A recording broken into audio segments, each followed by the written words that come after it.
دور دراز Pacific ocean میں موجود یہ ہے پومپی آئیلینڈ، جو اپنے مینگرووز کے جنگلات کے نیچے ایک ایسا راز چھپائے بیٹھا ہے جس کو دیکھ کر انسانی دماغ دنگ رہ جاتا ہے۔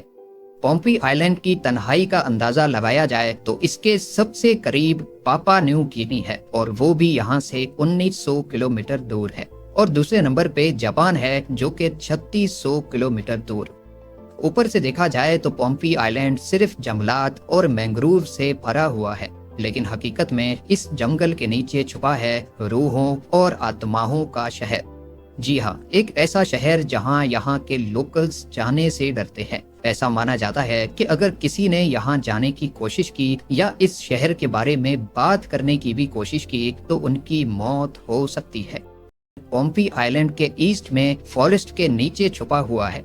یہاں جانے کے لیے پہلے پومپی آئیلینڈ کے کنگ سے پرمیشن لینی پڑتی ہے، اور ایک خاص رسم پوری کرنے کے بعد کاوا کے پودے کی جڑوں سے بنائی گئی ایک انوکھی ڈرنک پلائی جاتی ہے، جس کو ایک پتھر پر رگڑ رگڑ کر بنایا جاتا ہے۔ ایسا مانا جاتا ہے کہ یہ ساری رسم پوری کرنے کے بعد نین میڈول کی آتمائیں حملہ نہیں کرتی۔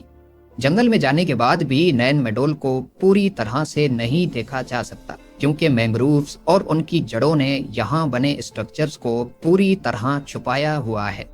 گھنے جنگل کے بیچ چھپا یہ ہے یہاں کا سب سے بڑا اسٹرکچر، جس کو 800 سال پہلے پتھروں کے بڑے بڑے پلرز کی مدد سے بنایا گیا تھا۔ یہ خاص پتھر بسالٹ راک کہلاتا ہے، جو لاوا کے ٹھنڈے ہونے کی وجہ سے بنتا ہے۔ ایک ایک پتھر کا سلیب کم سے کم بھی 5 ٹن وزنی ہے، یعنی قریب 4 سیڈان گاڑیوں کے برابر۔ پر یہاں کچھ ایسے پتھر بھی ہیں جن کا وزن 70 ٹن یعنی 70,000 کلوز تک بھی ہو سکتا ہے۔ اتنا زیادہ وزن آج کل کی ایڈوانسڈ مشینری کی مدد سے اٹھانا بھی کافی چیلنجنگ ہو سکتا ہے۔ تو سوچیں یہ کام 800 سال پہلے پیسیفک اوشن کی ویرانیوں میں کیسے کیا گیا ہوگا۔ اس پہیلی کی دلچسپی گیزا کے پیرامڈز اور ایسٹر آئیلینڈز میں بنے پتھروں کے اسکلپچر سے ہرگز کم نہیں ہے۔ سب سے بڑی بات یہ ہے کہ آس پاس کا سارا ایریا صرف کورل ریف اور جنگلات سے بھرا ہوا ہے۔ یہاں اس قسم کے پتھر موجود ہی نہیں ہے، تو پھر آخر یہ پتھر لائے کہاں سے گئے اور ان کو اٹھایا کیسے گیا ہوگا؟ لوکلز کے بیچ کہانیاں مشہور ہیں کہ یہ کام جادو کی مدد سے کیا گیا تھا، پر اس کی اصل وجہ کیا ہے یہ جاننا کافی مشکل ہو سکتا ہے، کیونکہ نہ ہی یہاں کی کوئی ریٹن ہسٹری ہے اور نہ ہی ایویڈنس، صرف کہانیاں ہیں جو صدیوں سے چینج ہوتی آ رہی ہیں۔ اس پورے شہر کو اچھی طرح اسٹڈی کرنے کے لیے یہاں کے مینگرووز کو کاٹنا بہت ضروری ہے۔ فزیکلی یہ کام تو پاسبل نہیں، اسی لیے ٹیکنالوجی کی مدد لینے کا فیصلہ کیا گیا۔ لیڈار اسکیننگ ڈیوائس کو ڈرون میں انسٹال کر کے اس پورے ایریا کی اسکیننگ اسٹارٹ کی گئی۔ لیڈار کی ویوز درختوں کے بیچ میں سے تو گزر سکتی ہیں، لیکن ٹھوس پتھروں سے ٹکرا کر واپس لیڈار ڈیوائس میں ریکارڈ ہو جاتی ہے۔ لیڈار کے اس ڈیٹا کی مدد سے اب اس پورے ایریا کا ایک 3D ماڈل بنایا جا سکتا ہے۔ لیڈار اسکین کمپلیٹ ہونے کے بعد جو ریزلٹ سامنے آیا اس نے اس پورے ایریا کے چھپے ہوئے اسٹرکچرز کا ایک شاندار منظر پیش کیا۔ یہاں درختوں کے نیچے چھپے قریب 90 اسٹرکچرز ابھر کر سامنے آ گئے۔ اس میں ریزیڈینشل کمپلیکسز، ٹیمپلز اور ریچول پلیسز بھی تھی۔ ایک چھپے ہوئے ریچول اسٹرکچر کا جائزہ لیا گیا تو اس میں 800 سال پرانا سکاؤ پاؤنڈنگ اسٹون ابھی بھی موجود تھا، وہی پتھر جس پر کاوا کی جڑوں کو رگڑ رگڑ کر سکاؤ نامی یہ ڈرنک آج بھی بنائی جاتی ہے۔ مزید انویسٹیگیشن کی گئی تو معلوم پڑا کہ اصل میں ہر ایک اسٹرکچر ایک الگ مین میڈ آئیلینڈ پہ بنایا گیا ہے، اور ان تمام آئیلینڈز کے گرد بڑے بڑے پتھروں سے آرٹیفیشل سی وال بھی بنائی گئی تھی تاکہ سمندری لہروں سے بچا جا سکے۔ کیا یہ کوئی سپر ہیومنز تھے یا پھر واقعی یہ کام آتماؤں یا جادو کی مدد سے کیا گیا تھا؟ بے شک چھوٹے ہی صحیح، لیکن مین میڈ آئیلینڈز وہ بھی اس دور میں بنانا واقعی کسی چمتکار سے کم نہیں ہے۔ ایک طرف آج کی اتنی ایڈوانس ٹیکنالوجی کے باوجود بھی دبئی کے ورلڈ آئیلینڈز واپس سمندر کی نظر ہو رہے ہیں، اور دوسری طرف نین میڈول میں بسنے والے 800 سال پہلے مین میڈ آئیلینڈز کا پورا شہر بنائے بیٹھے تھے۔ آپ کو یہ بات جان کر حیرت ہوگی کہ نین میڈول کے تمام اسٹرکچرز میں لگے بسالٹ راک کا وزن 7 لاکھ ٹن سے بھی زیادہ بنتا ہے۔ یہ اتنا ہی وزن ہے جتنا 8 ایئر کرافٹ کیریئرز کا ہوتا ہے، یا پھر دنیا کی سب سے بڑی فریٹ ٹرین جو کہ 8 کلومیٹر لمبی تھی، ایسی 8 ٹرینز کا وزن نین میڈول کے اسٹرکچرز کے وزن کے برابر بنتا ہے۔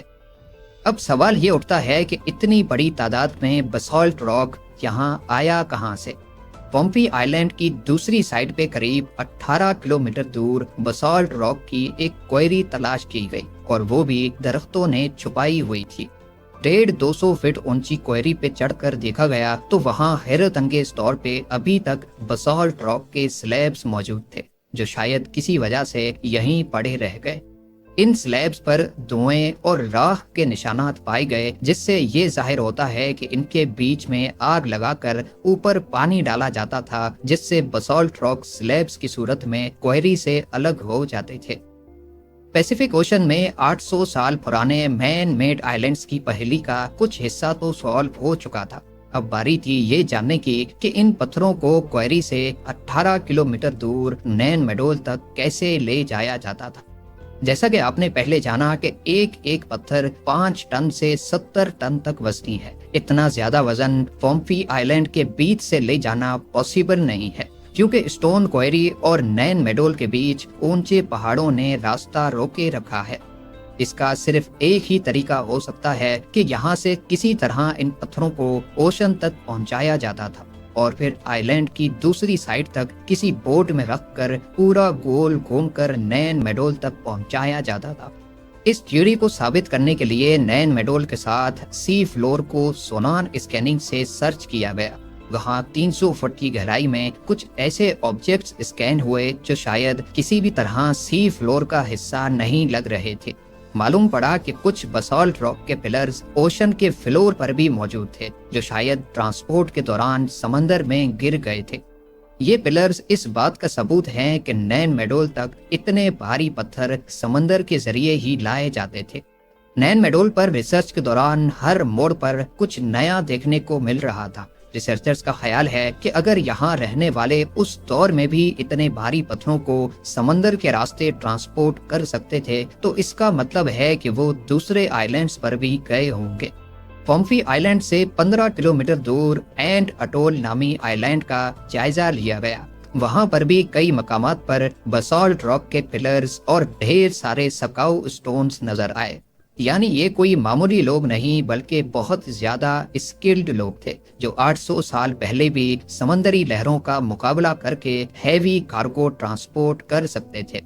ریسرچرز اور ہسٹورینز کی ٹیم نے پومپی آئی لینڈ کا مزید جائزہ لیا تو انہیں ایک اسٹون آرٹ کی سائٹ نظر آئی، جہاں پتھروں پر مختلف کارونگز ہو رکھی تھی۔